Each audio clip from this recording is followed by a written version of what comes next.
Namaskar and welcome to Indian Diplomacy, show on India's national broadcaster Doordarshan about Indian foreign policy, India's international relations, and India's contributions to major causes and needs around the world. Viewers, in this episode, we are taking a close look at India as a producer, seeker, and disseminator of advanced knowledge for the well being of humanity. India has been known as a knowledge superpower since ancient times and has carved a distinct image for itself as a Vishwaguru or teacher to the world. But there have been breaks in this process, and we are now trying to rebuild and revive India's stature as a knowledge superpower. So we're going to traverse this whole journey of India as a giver of knowledge to the world in this episode. And to talk us through, I have a very special guest joining me in the studio, who is the author of this very important book, Nalanda, How It Changed the World, Ambassador Abhay. Ambassador Abhay is India's former ambassador to Madagascar, former deputy ambassador to Brazil, and is a distinguished member of the Indian Foreign Service. He is also the author of multiple books on poetry and literature, and this happens to be his newest work. Ambassador Abhay, welcome to Indian Diplomacy. Thank you, Professor Sreeram. I'm delighted to be on your show. So, Nalanda, How It Changed the World. This is, a best-selling book, and we understand that it has stoked a lot of curiosity. So, for our audiences, Ambassador, first thing, the question is, what are the qualities and attributes that made Nalanda such a powerhouse in terms of knowledge production and dissemination worldwide for almost 1 millennium? You've written that from approximately 3rd, 4th century BC until the 14th century AD, traversing 1 millennium, more than 1,000 years. Nalanda produced extraordinary works in so many diverse domains of knowledge, and people flocked to it not only from across India but from all over the world, making it the premier university of its time. True. Right. So to start with, what was it that happened there that stood it apart? So first of all, Nalanda gave us the idea of university itself. So today, all across the world, we have an institution called university, thanks to Nalanda. It is in Nalanda that, from a simple Buddhist vihar established by Emperor Ashoka in 3rd century BC to its journey as a Mahavihar in 5th century AD, almost 800 years. That's the period how idea of a college and university gets born.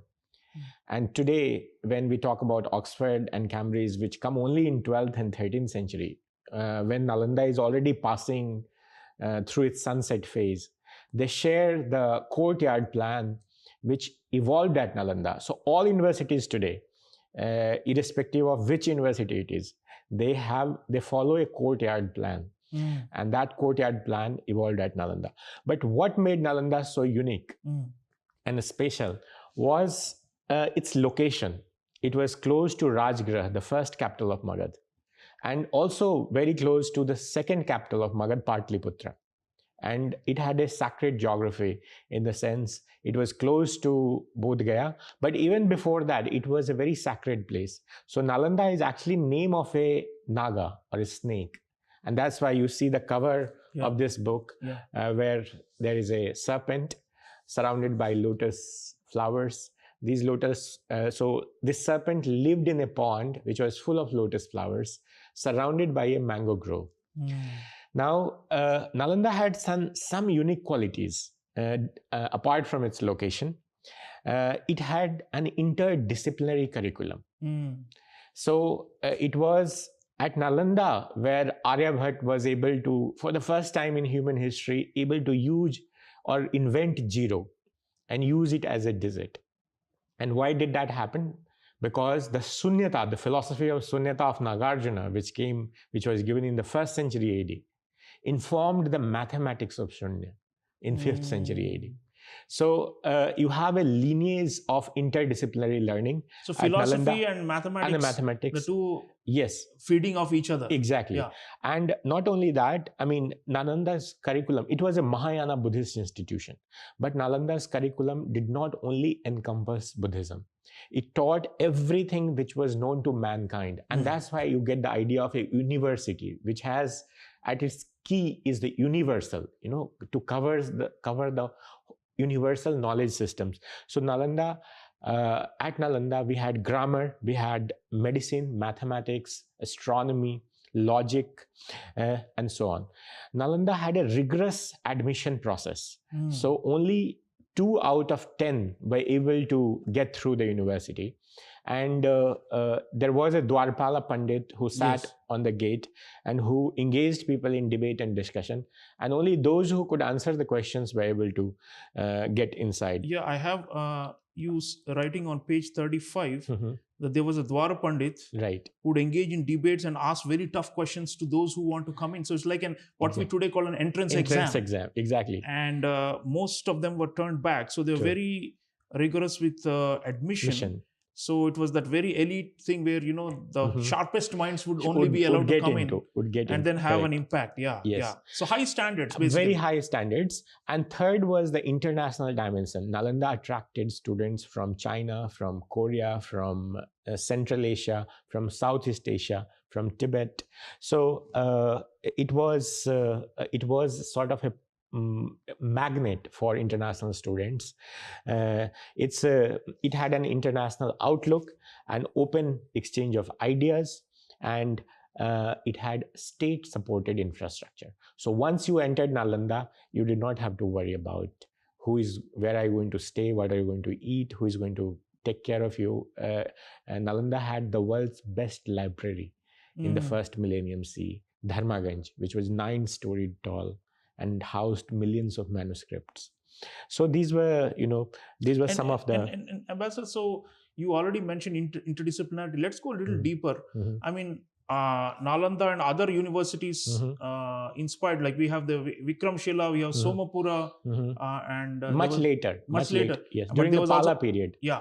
And there was the Takshila before Nalanda. Much before Nalanda. Now, if you take the universe of all these institutions, what you are showing is also that they were producing a lot of secular knowledge, right? Not only spirituality and religion and philosophy and those sort of things, correct, which are linked to Buddhist and Hindu tradition, but also, like you said, math, science, right? And you go medicine, and there's so many inventions or discoveries there that you show traveled all over the world. Correct. And began to be adopted in other parts of the world. So our ideas and our discoveries were actually shaping the ancient world as a whole. So what explains that? I mean, because normally our notion is that India as a civilization has been more focused on the spiritual and the otherworldly and non-materialistic aspects. But here you have monks and also what today can be called secular scholars, right, mingling among each other, learning from each other. And not all of them are only talking about religion and the life after death and those sort of questions, but they're also focusing on real material world and needs of the material world. Correct. So see, in Nalanda, when the Nalanda, whole university comes around the stupa of Shariputra, who is a great son of Nalanda, and he's also known as Dharma Senapati. He is the Buddha's first chief male disciple. And Emperor Ashoka builds a stupa. The largest, tallest structure you see in the image is actually stupa of Shariputra, which turned into a chaitya. And whole campus of Nalanda is built around this chaitya or this stupa. So the first structures were clustered pattern of structures. The first monasteries which were founded at Nalanda. But later on, you have a linear pattern of evolution where the monasteries and the temples, the chaityas, are separated. So you have one clear line, a row of the viharas or the monasteries where students live, where teaching happens, and you have one row of temples where the spiritual practices happen. So you have a clear separation in Nalanda from 5th century onwards of the secular and the spiritual part. Now in India particularly, the the ancient India did not separate spiritual and material as such, as we have the notion today. And the quest was to search the nature of reality, to search for truth. So Nalanda students did not go for seeking a job, that they will pass out and they will get a job, but they were looking at the truth. They were looking at what could be the nature of reality. So in that pursuit, they were studying everything which was known to the mankind. And that's how you have the idea of a university coming up.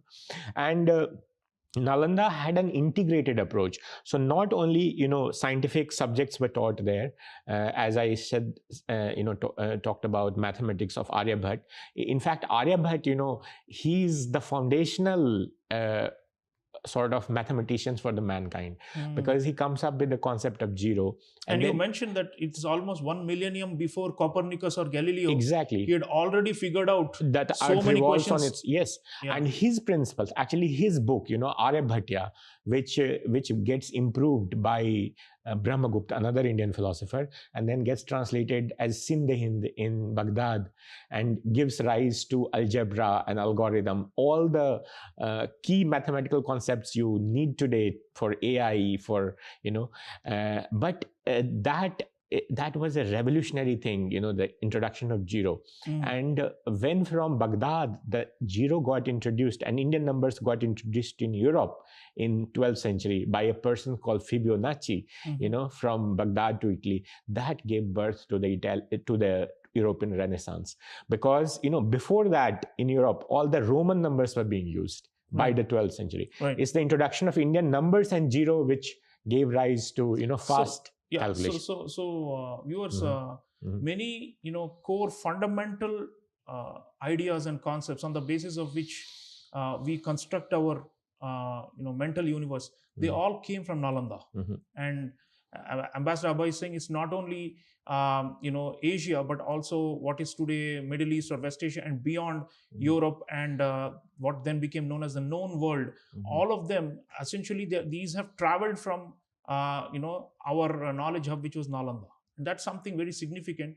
And that's why we do have a claim to being a Vishwaguru in the past. But coming to, more recent times, Ambassador Abhay, the era when we were the Vishwaguru is undisputed. You have mentioned the Chinese travelers like Xuanzang, who are also, praising India profusely for bringing knowledge to their lands.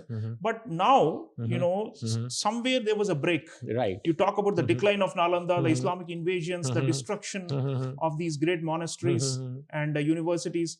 And you also talk about the, the loss of patronage and all these things. So, our higher education ceased being, globally influential at some point in history, few hundred years down, before now. So where do you think we lost this genius that we had inherently in us, or it was suppressed, or it did not go forward to future generations after that trailblazing 1000 years or so? So see, the break happens in 12th century AD. And that's the critical period when you also have the formation of Oxford and Cambridge, and how the idea, today, if you look at the quads and courts of Oxford and Cambridge, they come from Nalanda. And the same architectural pattern which is used by Nalanda and the other universities. And this journey of the university campus and the idea of the college has been very well documented. But what happens in 12th century, that India becomes politically unstable. Because of infighting. You have by the 10th century, you have tripartite competition, You have the Rashtrakutas in the south, you have Palas in the east, and you have Pratihars in the west. They are fighting each other. And India becomes politically weak, economically weak because of infighting. And then it leads to the, invaders from the northwest of India who come to, Delhi Sultanate is founded in 1206. You have Prithviraj loses the battle against Muhammad of Ghor. And you have the fall of the Gahrawal dynasty, which is the last dynasty to rule Magad after the Palas. So this, after the fall of Gahrawala dynasty, you have the three generals of Muhammad of Ghor. One is, of course, Qutbuddin Aibak, who founds the slave dynasty in Delhi. But you also have Bakhtiar Khalji, who comes to Nalanda. I mean, there's no direct evidence of him coming to Nalanda, but he goes to Magad, and he goes to Odantpuri, which is just 12 kilometers away from Nalanda, and destroys it. So you have, a political vacuum in India. He moves only with 200 horses and destroys these places. But you also have economic and political weakening of the Indian subcontinent. So that is the period when we lose it. And so in other words, what you're saying is we need to have actually a strong polity. Yes. To house and back these high quality educational institutions. Of course. If the state or the empire is weak, yes, then we become subject to dissolution or exactly. Or decline. Look at when Nalanda, the Sariputra's stupa is founded in the Mauryan period by the Ashoka's time. time. When there was a strong state, Yes, and after that you have continuous strong state. Who founds the concrete structure of Nalanda? Nalanda becomes a Mahavihar during the Gupta dynasty. So it's and then you have the Gupta's rule for centuries. Then you have the Harshvardhan coming, another very strong, yes, and that's followed by the Pala rulers. And Palas, the great Pala dynasty rules Magad for almost more than 300 years. So you have political stability in the continent. And Nalanda and other educational institutions in India, there was not only Nalanda, you also have the University of Ballavi, which was equally famous during the time of Nalanda. Yes. We don't talk much but in Gujarat, but Ballavi was a center of Hinayana, and Swensang also visits Ballavi. So Nalanda was not a single institution, lots of institutions. It was part of an ecosystem. Yes, the whole ecosystem was there.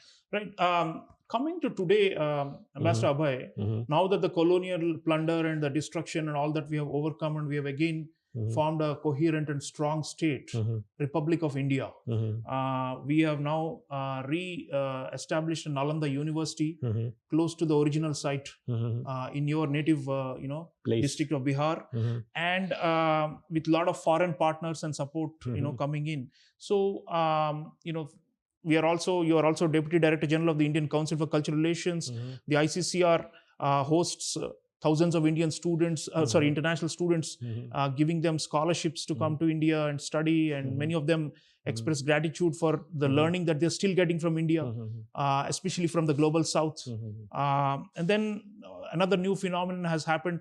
Branches of our Indian Institute of Technology, Indian Institute of Management, Indian Institute of Foreign Trade, and also private Indian universities are setting up overseas, branches where, thousands of students are also gaining from Indian knowledge and Indian professors. UAE, Tanzania, Uganda, to mention three countries, we have, we are setting up branches of our universities there. And although we may be behind Western and Asian universities in the world rankings today, we are trying to catch up and improve our practices at home. Here also, we have a large number of universities. So the question is, that glorious, tradition of Nalanda, this open inquiry, this recursive debate method, and all the scientific method, all these things which you trace to Nalanda, how can we bring them back? So I have 5-pronged strategy for that. The first is that we must have quality education, and that includes, emphasizing on original research and taking a cue from Nalanda, interdisciplinary studies. Why Nalanda had Aryabhat and Jiro? Because they were original thinkers, original researchers, and they had this interdisciplinary learning. So, and innovation. I think these 3 pillars of quality education, these 3 will ensure that we have quality education. Second, global outreach. Nalanda was the first experiment in global education in India. So you had not only students coming from India, but all across the world, the known world that time, from Asia, from Central Asia, whatever places, Southeast Asia.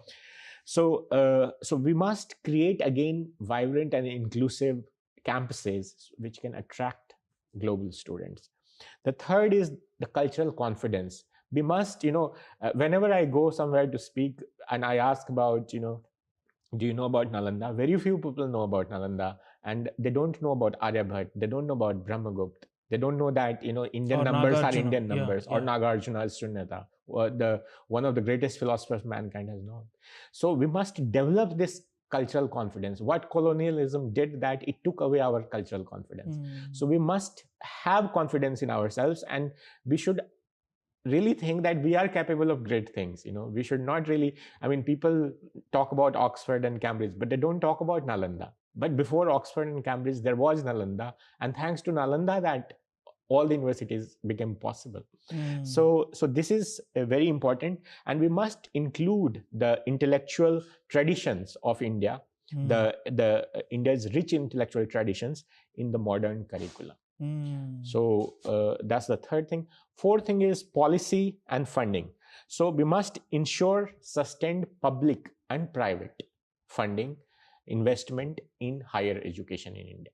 Patronage, you showed in the book also, Right. that the rise of these great universities in ancient times, Right. across our land was closely linked to patronage True. by the state, and also by wealthy donors. Exactly. So the same holds true, right? Where True. it may be technologically a different era, Different maybe era. so more globalized, more interconnected, but the same holds true. True isn't even it? today. So we must see Nalanda declined when the patronage declined. After the great Pala dynasty, there was nobody to fund Nalanda, and therefore the institution declined. It was already in the sunset stage when it was destroyed.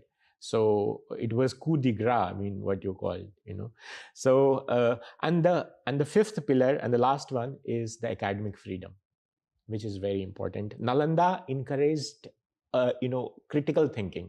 It did not so any dispute at Nalanda was solved through debate and discussion.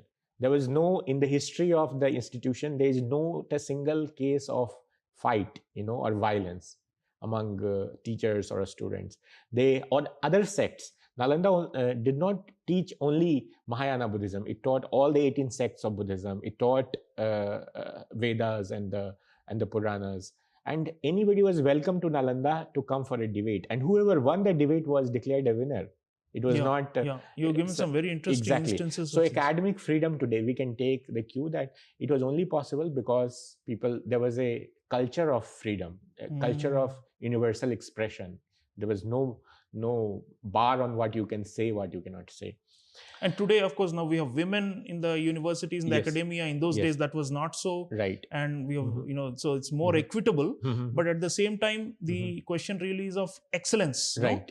That the urge for excellence at all costs, that is something I think we need to revive in a big way, isn't it? True. And when Nalanda, the new revived university, was opened, Prime Minister Narendra Modi also spoke about that, and the need to ensure high quality governance and administration. All these are critical, isn't it, for universities to succeed. But the fact that we did it once in the past, and our own ancestors, we Indians did it, means that we can do it again, isn't it? And that's what the most important takeaway for me is the self-confidence, or the confidence part, cultural confidence, and having the belief that we are no less to anybody. In fact, we have actually educated the world at one time. It's not an arrogance, isn't it? I mean, sometimes people say... It's fact. It's historical facts, How what Nalanda has contributed is historical fact. I'm not saying anything out of my whims and fantasies. It's all backed by solid research and how the idea of college and university travels from. Absolutely. Last point, Ambassador Abhay, you are now at the Indian Council for Cultural Relations. We do a lot of educational diplomacy, and I mentioned some of those where we bring a lot of students from around the world to study in our different institutions. We are also setting up branches there. Is there more we can do as a state and as a society to do this educational diplomacy, which will also help to build upon the legacy of this attempt to again become a knowledge superpower? It requires some degree of educational diplomacy and outreach and partnerships, isn't it? And the new Nalanda University, more than a dozen countries are partnering with us. True. So do let our audiences know what we can do with educational diplomacy as part of our effort to rebuild our stature as the Vishwaguru. Right. So first of all, is the investment in education. We need to have both the government and the private sector or the philanthropists, coming together in this, recreating our glorious past in the education sector. Recreating in the sense that, reimagining our past for dynamic academic environment in India, and what can be done. So first is that we already have a national education policy, which is the new one, NEP, and we would need probably also CSR funding for education, which could add to the quality education, and also international collaborations. I think these are the three pillars on which we can build a shared vision that sees education not merely as a service sector in India, but rather as a civilizational pillar. Because see, India was great, or Vishwaguru, when India was superpower in education field. Today, if you think of some countries where Indian students go, what is their greatest soft power? It's the educational institutions. America. Why do they flock to America? Take out Harvard or Stanford from there, and what remains?